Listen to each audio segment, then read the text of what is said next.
Hello and welcome to this Christmas edition of Lights, Camera, Chaos. With Christmas only a couple of days away, I'm sure, like me, you've been watching your favourite Christmas film. Mine is It's a Wonderful Life.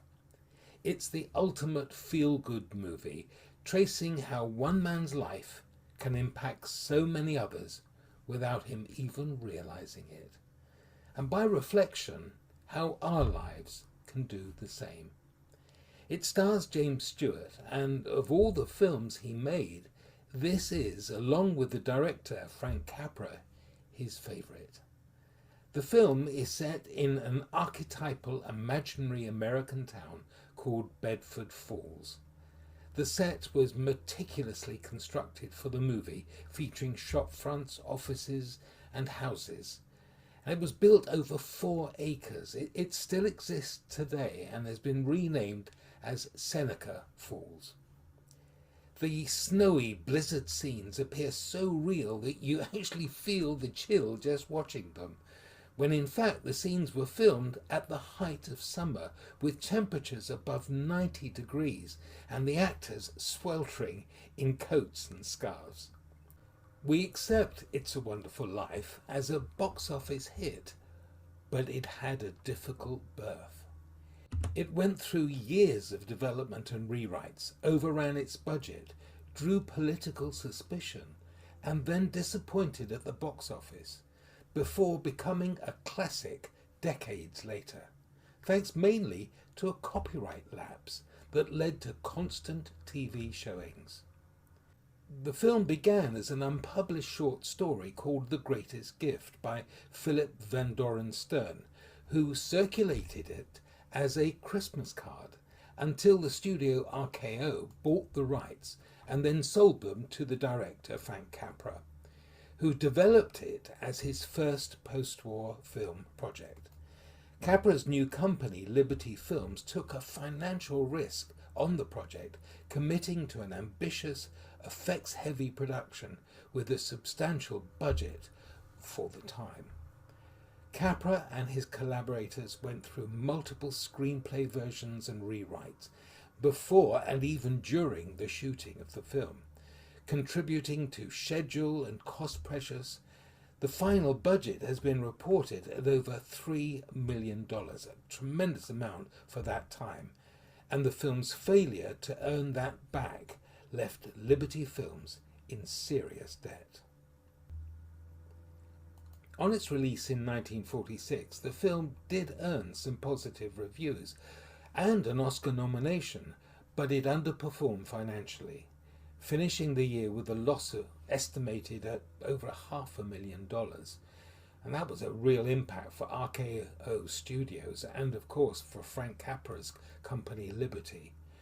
Competition from other prestige releases changed post-war audiences' tastes, and the darker tone of George Bailey's Despair all contributed to its weaker than expected reception.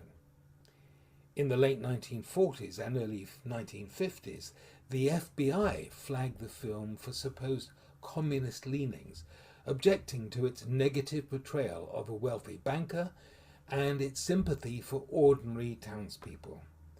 That political suspicion, combined with its financial failure, helped push Capra's film somewhat into the background, rather an immediate classical status.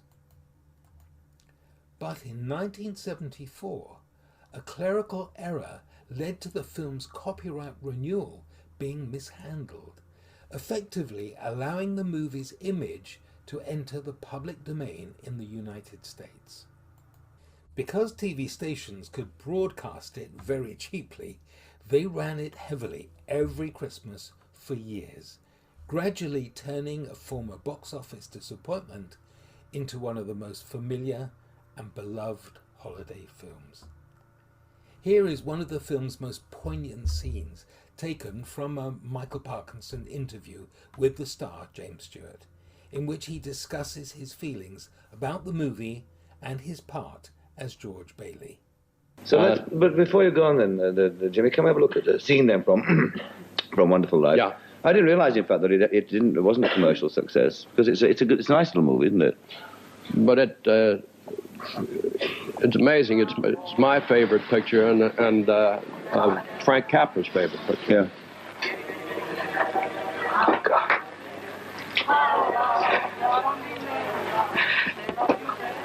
Dear Father in heaven,